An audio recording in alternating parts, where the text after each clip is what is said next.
Bendiciones en Cristo, espero que estén muy bien con ustedes, Winston Medina. Y el día de hoy vamos a hacer un análisis sintáctico de 1 Corintios 1:9 desde el texto griego. Voy a empezar a subir unos videos así cortos para que no se me haga tan largo, ya con el análisis animado ya elaborado, para que a ustedes les sirva y que los videos no sean tan largos, unos 6-10 minutos cuando mucho. Y son de relevancia soteriológica estos análisis.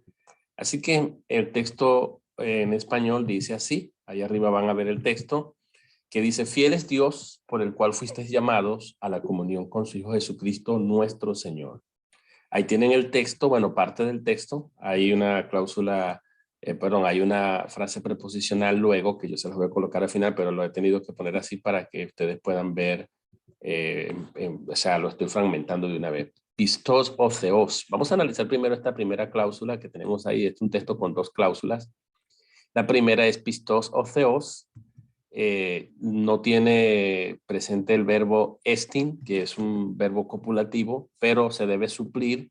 Entonces esta frase, por razones enfáticas, comienza con el adjetivo con función de atributo, luego el sujeto, y no tiene el verbo, pero lo estamos supliendo, de manera que esto es equivalente, para colocarlo de una manera organizada, así: o theos estin pistos, es decir, el Dios es fiel, o Dios es fiel. Eso es lo que dice. El pistos es un predicativo, es decir, un adjetivo que complementa al sujeto theos o theos, o sea, está diciendo algo de Dios, está describiendo a Dios. Dios es fiel. De manera que tenemos la oración dividida en sus dos constituyentes, sujeto y el predicado. En este caso es un predicado nominal porque estamos frente a una oración atributiva. O theos es el sujeto, a la misma vez el sujeto está dividido en dos palabras: el determinante, que es el artículo o que tenemos ahí en caso nominativo, y theos, que sería el núcleo de ese sintagma nominal o de ese sujeto. Con respecto al predicado nominal, tenemos estin funcionando como el núcleo del sintagma verbal. Es un sintagma verbal, pero de predicado nominal, por supuesto. Y pistos, que es un adjetivo que significa fiel, funciona como atributo. Y todo esto, como ya dije, forma una oración atributiva. O theos estin pistos. Dios es fiel. O theos estin pistos. Aprendamos a decir esa frase, ¿ok? O theos estin pistos. Dios es fiel. Luego, por razones enfáticas, aparece una frase preposicional u, que es equivalente a decir dia, o sea, a través de él. Aunque es una frase preposicional de medio, como vemos aquí, está dividida en dos palabras, su, esto que ustedes están viendo aquí, es un sintagma preposicional, complemento circunstancial de medio, pudiera entenderse como un complemento circunstancial de medio, o puede estar funcionando como un complemento agente. Yo personalmente lo veo como un complemento agente por el contexto de toda la Biblia, porque Dios es el que llama. El texto va a decir aquí, además tenemos una voz pasiva ahí que requiere un complemento agente, así que dice, por medio del cual, si fuese de medio, pero ya sabemos que no es de medio, sino por el cual, o por quién, refiriéndose a alguien en el contexto, y ese quién es Dios. Por quién, el cual es Dios, ¿verdad? Por Dios, es lo mismo que si por Dios fuiste llamado. Ahí tienen el verbo llamados, fuiste llamado, está en segunda persona plural, ustedes fueron llamados, de manera que aquí tenemos, vamos a ver este enlace y término, cómo está estructurada la frase preposicional. El the, el u, es el término o el objeto de la preposición the o dia, de la preposición dia. La di funciona como el núcleo o el enlace, como estamos viendo ahí, enlace o núcleo, y el u funciona como el término. Y es importante entender que este u, que es un pronombre relativo, es un pronombre relativo haciendo referencia anafóricamente al sujeto que está dentro de la oración atributiva, en este caso Dios. Ahí lo tienen, theos. O sea, por el cual, por él, por Dios, es lo mismo que decir esto, es anafórico, es decir, que mira hacia atrás. El antecedente está atrás. Por Dios o por él, por el cual habéis sido, fuiste llamado. Es una voz pasiva, aoristo voz pasiva, fuiste llamado, como pueden ver ahí. Vamos ahora a ver el verbo. Ya dijimos que fuiste llamado, segunda persona plural. Ustedes fueron llamados. No es que yo me llame solo, sino que alguien me llama. Y por eso es que yo digo que ese dia u o dia theos es equivalente a decir por Dios, un complemento agente. Yo me decanto por esa opción. Tenemos entonces aquí el imis, es el sujeto, pero es un sujeto paciente, elíptico, o sea, no está expresado en el texto griego, pero hay que suplirlo. Ustedes fueron llamados, y es paciente porque yo no me llamé a mí mismo, alguien me llamó. Es como equivalente al objeto de la acción llamar. Es decir, al ser pasivo, quiere decir que otro es el que me llamó, o que nos llamó, en este caso Dios, por el cual, por Dios, ustedes fueron llamados. Dios los llamó a ustedes, es equivalente a decir eso. Aquí tenemos al sujeto paciente. Por supuesto, tenemos a eclícite, que funcionaría como el núcleo del predicado verbal, que abarca este complemento agente, que es parte del predicado verbal, y además la frase preposicional que le va a seguir. Aquí entonces, como dije, el imis se ha suplido. Si no estuviera presente, de todas maneras tenemos el verbo ahí que está en segunda persona plural, y ese verbo eclícite, que viene de kaleo, llamar, de llamar, tiene la idea, o sea, es el núcleo del predicado verbal que abarca todo la frase preposicional con función de complemento agente y el circunstancial que vamos a ver ahora mismo, ¿ok? Así que aquí tenemos, ustedes fueron llamados, y aquí viene el segundo circunstancial. Bueno, entendemos que el primero no es un circunstancial, sino un complemento agente. Este sí es un circunstancial. Y es un sintagma preposicional con función adverbial de complemento circunstancial de finalidad o meta. Es muy importante que está introducido por la preposición is, el cual funciona como el enlace, la cual funciona como el enlace o el núcleo de la frase preposicional completa, y todo lo que está aquí encerrado en este rectángulo es el término o el objeto de esa preposición is. Esa sería la función sintáctica. Luego, vamos a ver, yo he resaltado los elementos claves aquí porque dice, ¿llamados para qué? Para la comunión con el Hijo de Él, dice ahí, con el Hijo de Él, Jesucristo, el Señor nuestro. Esto es muy importante, porque aunque tenemos un genitivo, dice, pudiéramos traducirlo, para la comunión de su Hijo, del Hijo de Él o de su Hijo Jesucristo, el Señor de nosotros, o el Señor nuestro, o nuestro Señor.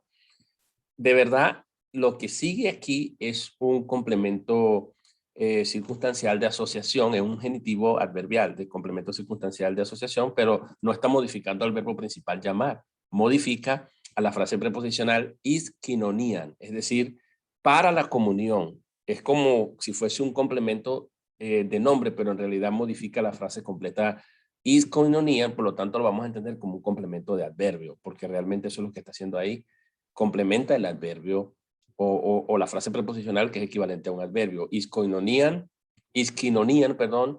Entonces, en comunión con su hijo, ¿ven? Con su hijo. Pudiéramos entenderlo también como un complemento de nombre estrictamente del texto griego, pero es un genitivo.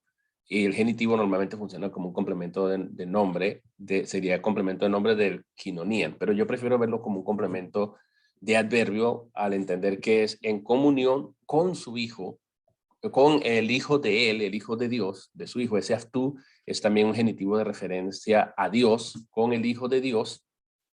Todo lo que está en amarillo son frases que se van formando, son pero los núcleos de las frases que se van formando. Por ejemplo, aquí tenemos you, todo eso es una frase que está modificado por el determinante tú y por el determinante adjetival, en este caso posesivo aftú, el hijo de él. O sea, es un genitivo, le llaman genitivo de parentesco porque te hace referencia a que es el hijo de Dios. El hijo de Dios y un genitivo de relación implicando que Cristo es hijo de Dios, está en relación con Dios como hijo de parentesco, ¿ok? Luego tenemos una segunda frase que se va formando aquí, que es Isu Christu, que está en paréntesis porque hay una variante en algún manuscrito, o dos manuscritos creo. Entonces aquí tienen que todo esto, que esta nueva frase que se forma aquí, está en una posición y funciona por supuesto atributivamente o como complemento de nombre de to you, to, o sea, el hijo de ustedes, el hijo de él, el hijo de él, refiriéndose a Dios, a Cristo como el hijo de Dios, Jesucristo. Es una posición epexegética. ¿Qué quiere decir esto? Un genitivo epexegético implica que está en la posición epexegética, o sea, su hijo, el hijo de él, el cual es Jesús. Y a la vez tenemos aquí Christus, y lo aceptamos como parte del de los manuscritos que la gran vasta mayoría lo contiene, entonces ese Cristo también es un genitivo exegético en aposición de Jesús. Jesús, el cual es Cristo, y luego tenemos el Señor de nosotros, que sería una nueva posición. Todo eso que está ahí es complemento de nombre de la nueva frase, perdón, de la frase que le precede. Entonces tenemos Jesucristo. ¿Quién es Jesucristo? El Señor de nosotros. Otra aposición exegética o de complemento de nombre, como lo estamos viendo ahí. Y ahí tenemos el análisis. Toda esta flecha en rojo implica posición en complemento de nombre, y lo que está en amarillito son los núcleos de la frase. El núcleo del término es quinonian, como ustedes ven aquí. Y el núcleo de esta frase es iu. El núcleo de la segunda frase apositiva, en este caso, sería isu. El núcleo de la tercera frase, tu kiriu imon, sería kiriu. Ahí está. Ahí tienen el análisis sintáctico.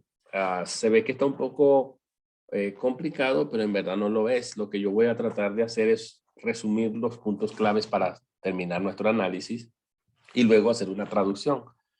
Aquí tienen ustedes que este kiriu, la última frase, está modificado por el artículo determinante tú y por imon, que es un genitivo posesivo, el Señor de nosotros. Es un genitivo posesivo o puede ser un genitivo de subordinación. El Señor bajo el cual nosotros estamos, porque implica la subordinación. El Señor de nosotros. Yo estoy subordinado a ese Señor. Bien. Aquí les estoy recordando Christu, que tenemos aquí. Hay variantes, hay algunos manuscritos que no contienen este sustantivo en genitivo Christu en aposición de isu. Sin embargo, la gran vasta mayoría de manuscritos lo contienen. Vamos a resumirlo aquí. Aquí tenemos la oración atributiva, o theos estin pistos. Oración atributiva implica que se dice un atributo de ese sujeto que es Dios. Se dice algo de él, se describe a Dios como alguien que es fiel. ¿Ok? Otheos es el sujeto. Ese sujeto otheos tiene dos palabras. O, que es el determinante adjetival modificándome a theos, es un modificador directo como algunos llaman. Y theos es el núcleo del sintagma nominal. Estin fue suplido y lo estoy colocando en este orden. No está en el texto original, pero se tiene que suplir. Es un verbo elíptico, suele ocurrir mucho en el texto griego. Estin es el núcleo del sintagma verbal y me encabeza, por supuesto, al predicado nominal. Es un sintagma verbal de predicado nominal, porque la oración es atributiva. Y luego tenemos pistos, o sea, el verbo estin con el adjetivo pistos forman el predicado nominal. Pero pistos por sí solo funciona como atributo y pistos a la misma vez es el núcleo de ese atributo. ¿Ok? Ahí tenemos la oración atributiva. Nos venimos aquí, vamos a hacer el análisis así por encimita. Esto es la segunda cláusula, yo la organicé de esta manera, y mis es el sujeto paciente que se suplió.